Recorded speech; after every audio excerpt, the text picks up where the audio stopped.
Sahabat Al-Kisah, terima kasih masih tetap bersama kami di Sahabat Al-Kisah Dalwa TV. Diceritakan di sini bahwasanya suatu hari Nabiullah Musa alaihissalam beliau tertimpa sakit. Tertimpa sakit yang membuat beliau agak susah begitu. Beliau berobat masih nggak sembuh juga, beliau nggak sempat berobat nggak sembuh juga. Akhirnya beliau naik ke Bukit Tursina. Di sana beliau bermunajat, beliau meminta kepada Allah apa obat dari penyakitku ini. Lantas Allah Subhanahu Wa Taala di waktu itu memberitahu, langsung mengijabai Nabi Allah Musa untuk Nabi Allah Musa mengambil rumput yang ada di daerah Sohro, daerah apa gitu. Lantas Nabi Allah Musa datang ke Sohro itu, diambil rumputnya. Beliau rebus, setelah rebus, beliau minum. Subhanallah, setelah beliau minum langsung sembuh.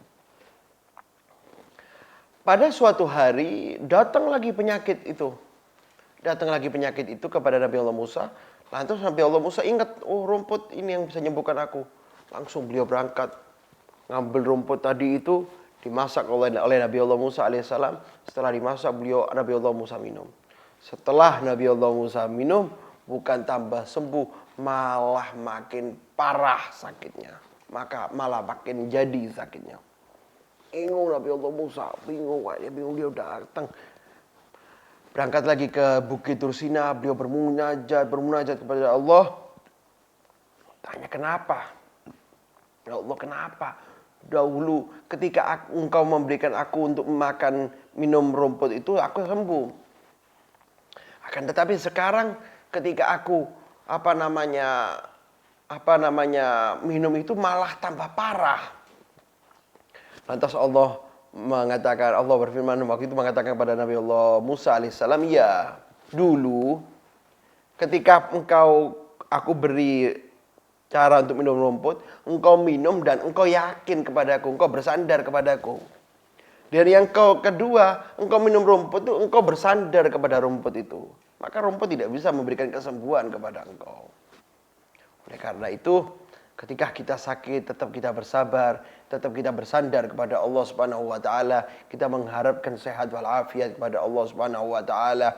Kita bersabar akan apa yang diberikan Allah, kita selalu ridho dengan apa yang diberikan Allah. Jangan sekali-sekali kita sampai mengeluh atas sakit yang diberikan Allah Subhanahu wa taala. Diceritakan di daerah Baghdad ada seseorang yang kaya raya. Orang tersebut memiliki anak satu. Lantas anak itu sakit. Anak itu dibawa berobat. Ini nggak sembuh. Pindah ke rumah sakit lain tambah sembuh. Tambah ke rumah sakit, ke dokter-dokter yang spesialis. Coba tetap tambah kambuh. Tambah parah sakitnya. Nggak sembuh-sembuh. Lantas si orang kaya tadi tetap dia sabar. Dia terlalu minta kepada Allah Subhanahu wa taala. Dia tidak mengeluh akan penyakit yang menimpa anaknya. Dia bilang ke pembantunya, jaga anak saya ini. Ya, jaga sama anak saya. Minta apa kamu turuti. Ya, anaknya nggak sadar sudah. Buka mata nggak bisa waktu itu. Sudah parah banget sakitnya. Lantas pembantu terus bersabar menjaga anaknya. Orang kaya juga tidak mengeluh dia. Subhanallah, datang suatu hari ada kalajengking di kamarnya. Kamarnya anak yang sakit, turun kalajengking itu dari dinding, langsung ke jidatnya anak tadi, menyengat jidatnya anak tadi itu.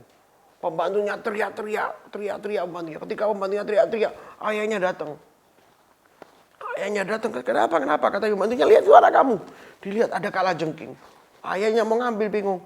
Tapi ketika mau diambil nggak taunya, anaknya yang sudah lama tidak membuka matanya, nggak taunya terbuka matanya. Tahu makin enak. Nggak lama kalajengking itu pergi dengan hilang dengan sendirinya. Jadi kita diceritakan sama ayam, bagaimana kabarmu sekarang? Anaknya ngomong, ya Pak, alhamdulillah saya sudah sehat Pak. Pak bingung Pak, subhanallah, kok bisa? Disengat kalajengking bukan tambah mati malah sehat. Maka waktu itu ayahnya datang kepada para ulama di zaman itu, dikatakan ulama, itu kalajengking kiriman dari Allah. Allah lah yang menginginkan kesembuhan kepada anakmu sebab sabarmu ketika sakit menimpa anakmu. Sebab engkau sabar. Sebab engkau selalu minta kepada Allah, meminta afiat. Sebab engkau tidak mengeluh kepada Allah. Maka Allah sendiri yang menyembuhkan anakmu. Engkau sudah berangkat ke dokter kemana-mana nggak bisa sembuh. Subhanallah, Allah sendiri yang bisa menyembuhkan penyakit anakmu. Ini ketika kita sabar dengan penyakit yang menimpa kita, ketika kita ridho, insya Allah Allah yang akan memberikan sehat walafiat untuk kita. Pemirsa Dalwat TV yang dimuliakan oleh Allah, di lain itu juga kita juga dianjurkan untuk menjenguk orang yang sakit. Ya, untuk menjenguk orang yang sakit. Dan ini dianjurkan di dalam hadis Rasul sallallahu alaihi wasallam sini bersabda, An Abi Hurairah radhiyallahu anhu anna Rasulullah sallallahu alaihi wasallam qala haqqul muslim ala muslim khamsun. Kita orang Islam ada hak kepada orang Islam yang lainnya. Jangan main cuek-cuekan. Jangan yang kita perhatikan anak, istri, orang tua saja. Kita ini punya hak yang harus kita selesaikan kepada orang Islam yang lainnya. Apa? Yang pertama adalah radus salam. Ketika orang lain salam kepada kita, kita wajib membalas salamnya. Ya. Orang lain salam kepada kita, kita wajib membalas salam orang tersebut. Yang penting salamnya bukan dari orang yang lain yang bukan muhrim sama kita. Ya, kalau ada perempuan salam sama kita jawab malah dosa nanti. Iya. Oh, perempuannya mengucapkan salam kepada kita, dia hukumnya haram, kita menjawab hukumnya makruh. Iya. Itu kalau kepada orang perempuan yang satu. Begitu juga kalau kita salam kepada perempuan yang sendirian, kita dapat dosa. Nah, nggak boleh. Kecuali perempuannya rame-rame. Atau kita mau mengajar di kelas. Itu kita ucapkan salam, nggak masalah. Atau kepada perempuan yang sudah umur 60, 70 itu nggak masalah. Kita mengucapkan salam di waktu itu. Ya. Menjawab salam hukumnya wajib. Raddus salam. Dan yang kedua, iyadatul marid. Dianjurkan juga kita punya hak kepada orang Islam yang lain untuk menjenguk. Ketika dia sakit, kita dianjurkan menjenguk mereka. Ya, nggak boleh tetangga kita sakit, teman kita sakit, orang Islam dekat-dekat kita sakit, kita bodoh amat, nggak boleh. Dianjurkan oleh agama Islam untuk kita menjenguk orang yang sakit.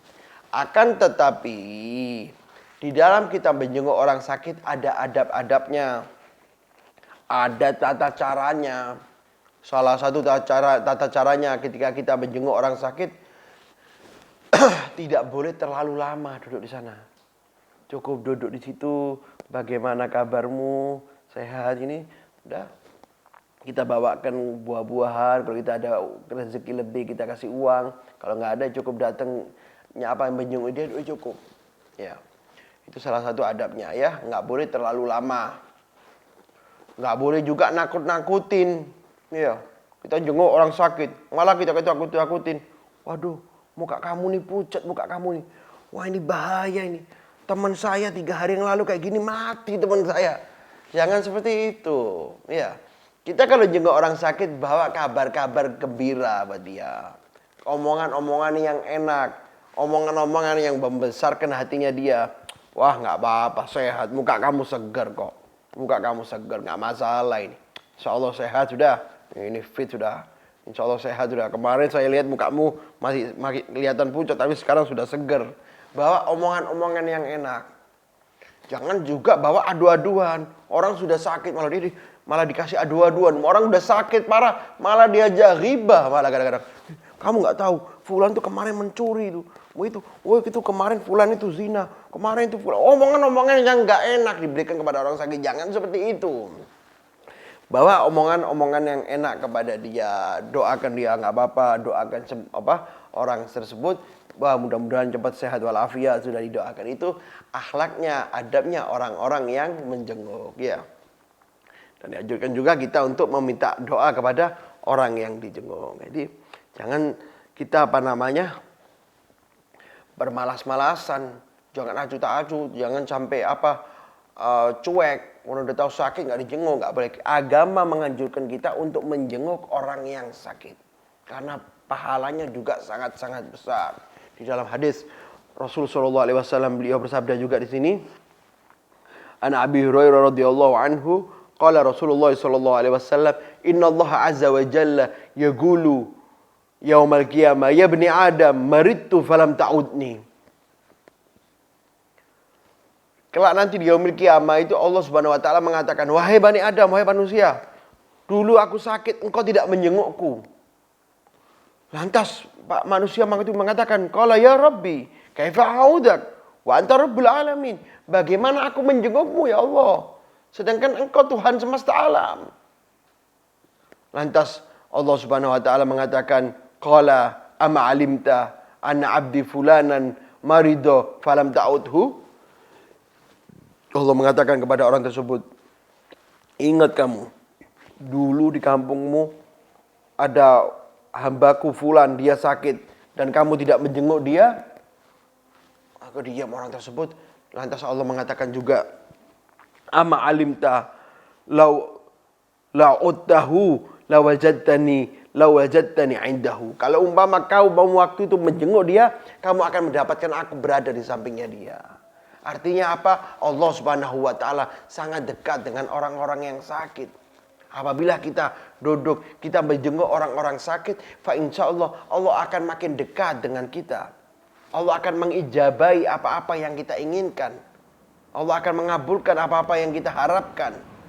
Jangan sampai berat untuk menjenguk orang sakit. Karena menjenguk orang sakit juga pahalanya sangat-sangat besar. Pemirsa Dalwat TV yang dimuliakan oleh Allah, di dalam hal lain juga kita harus menjaga kesehatan badan kita. Ya, menjaga kesehatan badan kita. Jangan main menjalin kehidupan dengan amburadul begitu aja. Tata tertib kesehatan jaga. Allah memberikan kita sehat walafiat, kita harus mensyukurinya. Mensyukurinya dengan apa? Dengan menjaga kesehatan kita. Makanannya jaga, minumnya dijaga. Pernah di waktu itu Rasulullah SAW mendatangkan tabib, dokter untuk sahabat-sahabatnya. Dilihat sama dokter tersebut, sahabat-sahabatnya kok nggak pernah sakit, sehari, 2 hari, 3 hari nggak pernah sakit, gitu terus. Akhirnya dokter tanya, "Saya sudah berapa lama di sini? Subhanallah, ini orang nggak ada yang sakit. Kenapa?" Maka sahabat-sahabat tadi mengatakan, dia mengatakan, "Saya ini diajarkan oleh Nabi SAW, oleh Rasulullah diabatkan, nahnu gaumun la na'kul ila naju." Ya. Wa idza akalna lam nashba. Saya ini kaum, saya tidak makan kecuali kita lapar. Dan ketika saya makan, saya berhenti sebelum saya kenyang.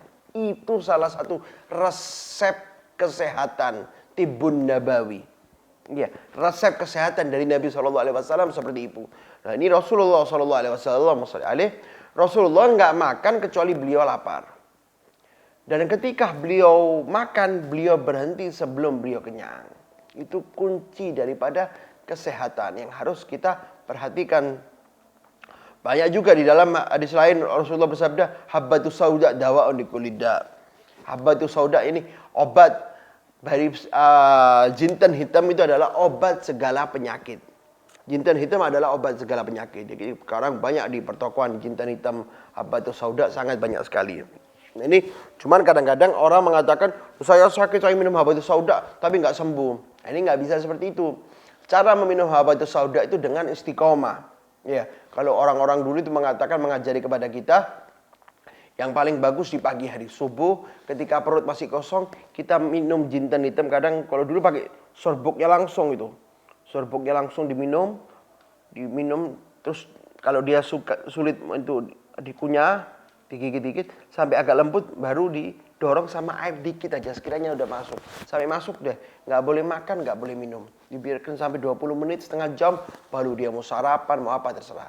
Agar apa? Agar daripada jintan hitam tersebut itu benar-benar mengalir di dalam darah kita. Mengalir di dalam kita, itu nanti yang akan membawakan kesehatan buat kita. Itu cara kita minum habbatus sauda. Dan juga di dalam Islam juga apabila kita sehat, agar kita continue di dalam sholat duha. Salah satu sholat duha faedahnya, ini sendi-sendi badan ini semua meminta haknya. Haknya sendi-sendi itu berada di sholat duha. Apabila orang selalu istiqomah di dalam sholat duha, insya Allah dia bisa dipastikan dia akan sehat walafiat. Karena akan gerak sendi-sendi tersebut. Dan juga dikatakan juga oleh ulama-ulama kita menganjurkan apabila kita